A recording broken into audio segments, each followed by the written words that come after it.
Hi friends, அனைவருக்கும் வணக்கம். பொதுவாக சொல்லணும்னா நம்ம வழக்கமாக சாப்பிடக்கூடிய உணவுகளில் நார்மலாக சாப்பிடக்கூடிய காய்கறிகளை தவிர கசப்பாக இருக்கக்கூடிய காய்கறிகளை அதிகமாக நம்ம உணவில் எடுத்துக்கிறது மூலம் நம்மளோட உடம்புக்கு நிறைய நன்மைகள் இருக்குதுங்க. அது மட்டும் இல்லாமல் கசப்பான உணவுகள் சாப்பிட்றதுனால நிறைய நோய் எதிர்ப்பு சக்தியை நம்ம உடம்புல அதிகரிக்க செய்யுது. இதனால் நிறைய ப்ராப்ளம் க்யூர் ஆகுது. எந்தெந்த காய்கறிலாம் சாப்பிட்டா நம்மளோட உடம்புக்கு நல்லது அப்படிங்கிறத பற்றி இந்த வீடியோ பதிவுகளை நான் உங்ககிட்ட ஒன்று ஒன்றா சொல்கிறேன். அதுக்கு முன்னாடி நம்ம சேனலை இப்போ தான் நீங்கள் ஃபஸ்ட் டைம் பார்க்குறீங்கன்னா சேனலை மறக்காமல் சப்ஸ்கிரைப் பண்ணிக்கோங்க. அப்படியே பக்கத்தில் இருக்கும் பெல் ஐக்கனை கிளிக் பண்ணிக்கோங்க. அப்போ தான் ஆரோக்கியம் சம்மந்தமான வீடியோக்கள் உங்களுக்கு உடனுக்குடனே நோட்டிஃபிகேஷனில் சேருங்க. அது மட்டும் இல்லாமல் வீடியோவை ஸ்கிப் பண்ணாமல் பாருங்கள். அப்போ தான் நான் சொல்ல வர பயனுள்ள தகவல்கள் உங்களுக்கு புரியும். வீடியோ சுவாரஸ்யமாக இருக்கும். வாங்க வீடியோக்குள்ளே போகலாம். ஃபஸ்ட் நம்ம என்ன பார்க்க போகிறோம் அப்படின்னு பார்த்தீங்கன்னா பாவக்காய் பார்த்திங்கன்னா நம்மளுடைய சர்க்கரை அளவை கட்டுப்படுத்துதுங்க. நம்மளுடைய ரத்தத்தையும் அளவையும் சுத்திகரிக்குது. அது மட்டும் இல்லாமல் நோய் எதிர்ப்பு சக்தி பார்த்திங்கன்னா இது சாப்பிட்றதுனால அதிகரிக்குதாங்க. அது மட்டும் இல்லாமல் நம்மளுடைய உடல் எடையை குறைக்கவும் நிறைய மருத்துவ குணங்கள் நிறைஞ்சதாகவும் இந்த பாவக்காய் இருக்குது. இதில் பார்த்திங்கன்னா வைட்டமின் சி, நார்ச்சத்து, பொட்டாசியம், மெக்னீஷியம் இது மாதிரி வைட்டமின்லாம் அதிகமாகவே இருக்குதுங்க. இது பார்த்திங்கன்னா நம்மளுடைய கல்லீரல் ஆரோக்கியத்தை மேம்படுத்தி மலச்சிக்கல் மற்றும் அஜீரண கோளாறு பிரச்சனை இருந்துச்சுன்னா அதையெல்லாம் சரி செய்யுதுன்னு சொல்கிறாங்க. இந்த பாவக்காய் பார்த்திங்கன்னா இந்த பாவக்காய் சாறை சாப்பிட்றதுனால ரத்தத்தில் இருக்கக்கூடிய சர்க்கரை அளவை குறைக்குதாங்க. அது மட்டும் இல்லாமல் இது பார்த்திங்கன்னா இதில் இருக்கக்கூடிய சேராட்டின் மற்றும் பாலிபெப்டைடு பி பார்த்திங்கன்னா இன்சுலின் போன்ற பிரச்சனைக்கு மிக சிறந்த உணவாக இருக்குதாங்க. இந்த வைட்டமின் சி மற்றும் ஆன்டி ஆக்சிடென்ட்டுங்கள்லாம் இதில் அதிகமாக இருக்கிறதுனால இது நோய் தொற்று கிருமிகளை எதிர்த்து போராடி நம்மளோட உடம்புல நோய் எதிர்ப்பு சக்தியும் அதிகரிக்குதாங்க. உடல் எடையை குறைக்கிறதுக்கு இந்த பாவக்காய் பெரிதும் பயன்படுறத சொல்கிறாங்க. எப்படின்னு பார்த்தீங்கன்னா இது பார்த்திங்கன்னா குறைந்த கலோரி இருக்கிறதுனாலையும் நார் சத்து அதிகமாக இருக்கிறதுனாலையும் இது வளர்ச்சிதை மாற்றத்தை அதிகரித்து உடல் எடையை குறைக்க உதவுதாங்க. தினமும் காலையில் வெறும் வயிற்றில் பாவக்காய் சாறு குடிக்கிறதுனால நம்மளுடைய ரத்தத்தை சுத்திகரிக்குதாங்க. குறிப்பாக சொல்லப்போனால் முகப்பரு போன்ற சரும பிரச்சனைகளை கூட இது குறைக்குதாங்க.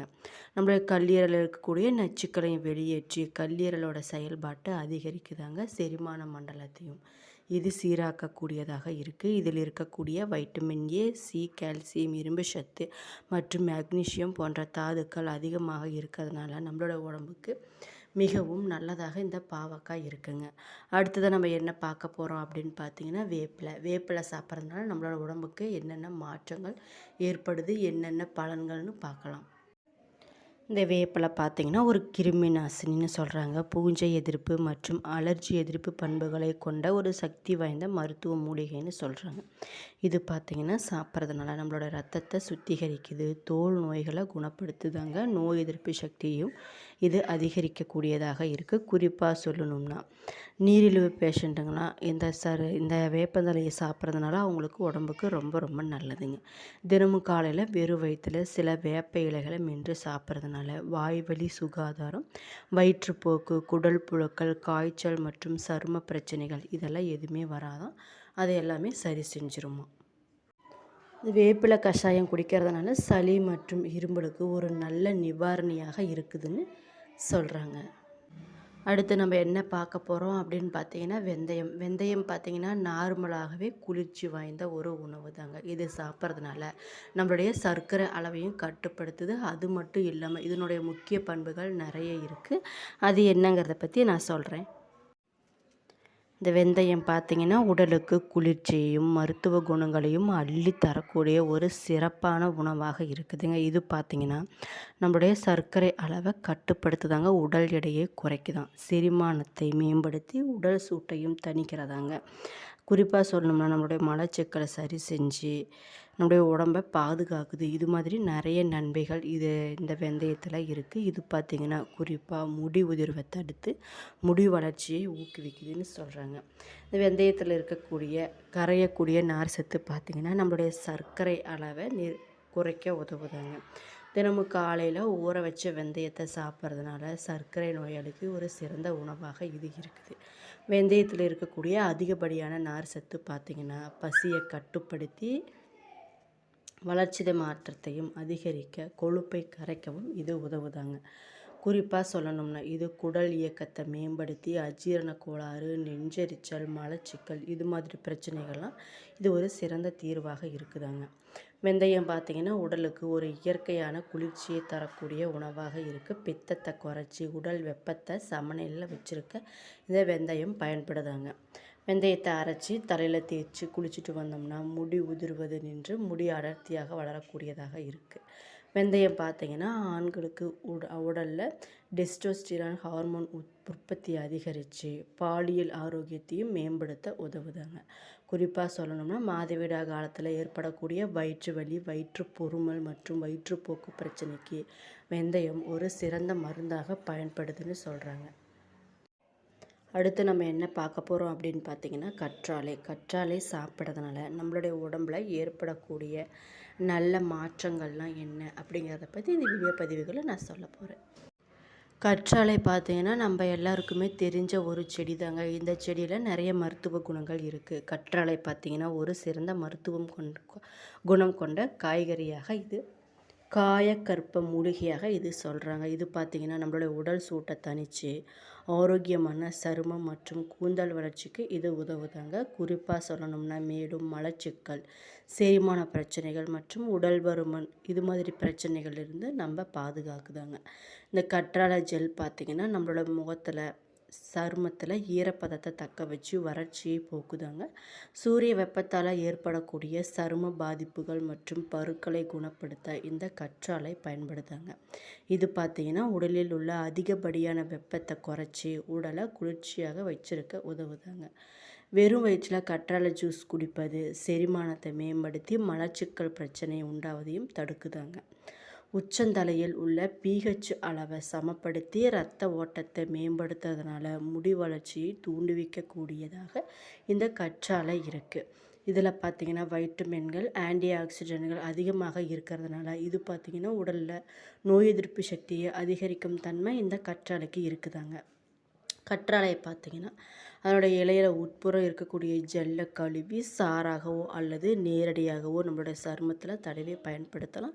அது மாதிரி இல்லைன்னா தினமும் காலையில் வெறும் வயிற்றில் சிறிதளவு கற்றாழை ஜூஸ் குடித்தோம்னா உடம்புக்கு மிக மிக நல்லது.